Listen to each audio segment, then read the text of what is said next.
Hello दोस्तों, smart education GDR में आपका स्वागत है। मैं आपका दोस्त एचआर पुष्पा। दोस्तों, जैसा कि आप जानते हैं कि हम आपके लिए कुछ ना कुछ नया लेके आते हैं और आप भी कुछ ना कुछ सीखते हैं। और जब तक आप ये नहीं सीखेंगे तब तक आप अच्छे से इंग्लिश बोलना सीखेंगे भी नहीं। मतलब यह है कि ये सब सीखना बहुत जरूरी है, तभी तो इंग्लिश आएगी अच्छी बोलना। अब जैसे मान लो आपके सामने यहाँ दिया है फ्यू और लिटिल। अब दोनों का मतलब क्या होता है? दोनों का मतलब तो ये होता है थोड़ा। ठीक है, दोनों का मतलब क्या होता है? थोड़ा या कम। जैसे कि यहाँ पे उदाहरण के तौर पे ये दिया है, उदाहरण के तौर पे हम बात करते हैं। चलो सेव कर देते हैं पहले। अब जैसे उदाहरण के तौर पे ये दिया है फ्यू, इसका मतलब क्या होता है? ना के बराबर, मतलब थोड़ा। फ्यू मतलब क्या होता है? ना के बराबर थोड़ा।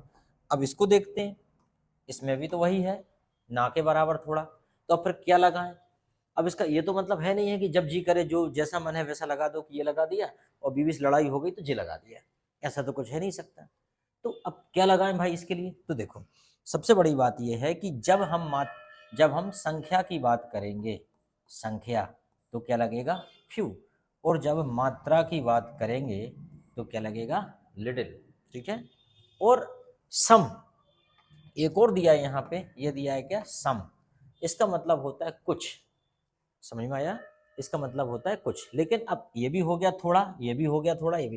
लेकिन ये कैसा? ना के बराबर, बिल्कुल ना के बराबर। तब हम ऐसा करेंगे। समझ में आया?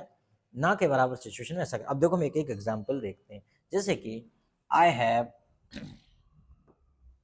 I have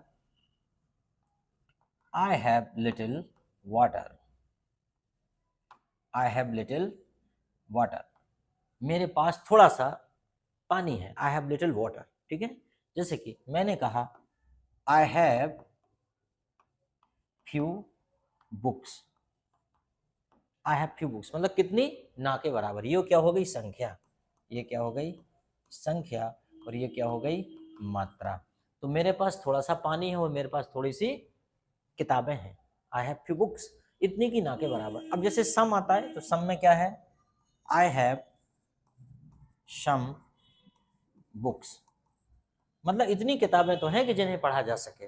I have some book. अच्छा, ये दोनों में आ जाता है इसका प्रयोग, दोनों। I have some money, I have some money. I have some friends, I have some milk. ये भी किया जा सकता है। मतलब सम का प्रयोग, सम का मतलब होता है कुछ या थोड़ा।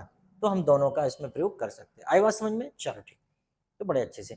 अब देखिए यहाँ पे दिया है अदर, एनदर और अदर्स। अब आप सोच रहे होंगे इसके ये भी तो एक जैसे हैं। अदर का मतलब होता है दूसरा, अदर का मतलब भी वही होता है, और एनदर का मतलब भी होता है दूसरा। तब देखते हैं क्या अदर का मतलब होता है दूसरा, एनदर का मतलब भी होता है दूसरा, और अदर्स का मतलब भी क्या होता है? बाकी। ठीक है, बाकी। तो अब देखो इसको यूज कैसे करेंगे। अदर ये होता है इसका मतलब दूसरा, लेकिन इसका मतलब क्या हो जाएगा? दूसरा। लेकिन ये कब? जब यहाँ पे प्लुरल की बात हो, मतलब बहुत सारे। समझ में आ गया? बहुत सारे। और अनदर का मतलब होता है दूसरा, लेकिन किसकी बात हो? एक की बात हो।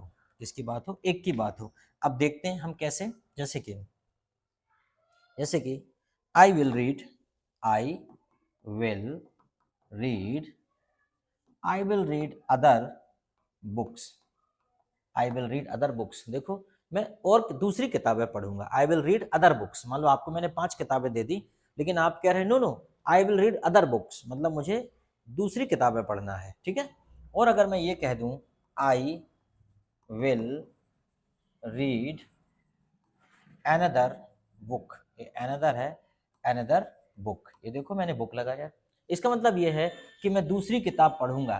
तो ये क्या हो जाएगा? प्लुरल, और ये क्या हो जाएगा? सिंगुलर। एनदर मतलब जो किताब आपको दी गई है मुझे ये नहीं पढ़ना। ठीक है। आई, जैसे आपने कोई शर्ट लेके आया, आपने कहा आई नीड एनदर शर्ट, मतलब ये शर्ट नहीं चाहिए, एनदर चाहिए। और अगर आपने बोल दिया आई नीड अदर शर्ट्स, इसका मतलब आपको और सारी शर्ट्स चाहिए, बहुत सारी। समझ में आया? ये ध्यान रखना। एक और एग्जाम्पल ले लेते हैं। जैसे कि I will I will use other, I will use other, कोई भी चीज ले लो यूज। मान लो I will use other mobiles. मान लो आपके पास कोई किसी ने एप्पल का मोबाइल ला के दे दिया, परंतु आप कह रहे हैं no I will use other mobiles, मतलब आपको कोई दूसरी कंपनी के मोबाइल यूज़ करना है। ये कॉम्पिटेटिव एग्जाम में छोटी छोटी चीज़ें आती हैं। और अगर आपने ये कह दिया I will use another mobile, मतलब आपके पास जो मोबाइल है वो छोड़ के दूसरा यूज़ करना है, कोई भी कंपनी का ला दो, बस मुझे एप्पल का यूज़ नहीं करना। I will use another mobile, ठीक है। अब जैसे आ गया अदर्श। अदर्श का मतलब होता है बाकी, जैसे कि अदर्श विल स्टे हियर, जो बाकी हैं वो यहाँ रुकेंगे। Others will stay here, others will stay here, बाकी यहाँ रुकेंगे। Others can do, others can meet me, दूसरे मुझसे मिल सकते हैं। अदर्स कैन मीट मी, तो आगे समझ में इस प्रकार से हम इसे करेंगे। आप मुझे smart education GDR YouTube channel पर सब्सक्राइब कर लीजिए। यहाँ आपको home video, shorts, live podcast, playlist, community search, यहाँ पे आपको बहुत सारे वीडियोस मिलेंगे।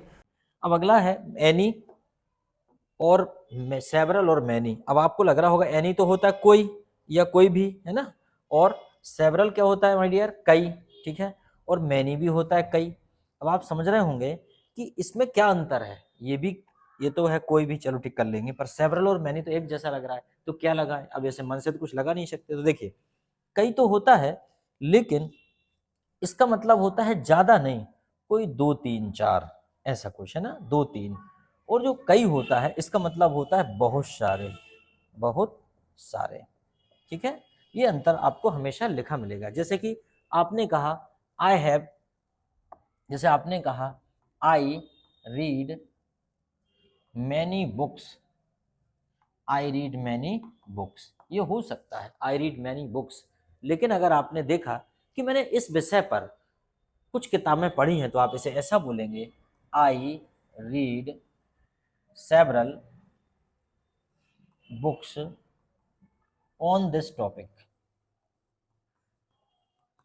I read several books on this topic, मतलब इस विषय पर मैंने कुछ किताबें पढ़ी हैं, मतलब कई किताबें पढ़ी, लेकिन कितनी, बहुत ज़्यादा नहीं, बहुत ज़्यादा नहीं। तो ये याद रखना कि जब बहुत ज़्यादा की बात आती है तो मैंने लगाते हैं, और कुछ की बात आती है मतलब ज़्यादा लेकिन थोड़ी बहुत, सेवरल बुक्स, तो फिर सेवरल का प्रयोग करते हैं। और एनी का प्रयोग तो वहाँ होता है जब हम किसी से क्वेश्चन करते हैं या कोई, ठीक है। जैसे do you have any friend, बड़ा सिंपल है, do you have any friend. दोस्तों आप हमें वीडियो में ये ज़रूर बताइएगा कि क्या हमें हिंदी लिखना चाहिए, क्योंकि हम वीडियो में हिंदी नहीं लिखते हैं, सीधा एक्सप्लेन करते हैं। क्या हमें ऐसा लिखना चाहिए, क्या तुम्हारा, क्या तुम्हारे, या तुम्हारा, तुम्हारा कर ले रहा, ठीक है, क्या तुम्हारा, क्या तुम्हारा कोई दोस्त है, क्या तुम्हारा कोई दोस्त है। तो हमें ये जरूर बताइएगा क्या हमें हिंदी लिखना चाहिए या नहीं लिखना चाहिए, आपके बताए अनुसार ही हम आगे चलेंगे। तो दोस्तों मुझे उम्मीद है आपको बड़े अच्छे से ये समझ में आ गया होगा। अगर वीडियो अच्छा लगा हो तो लाइक कीजिए, कमेंट्स कीजिए। Thank you very much.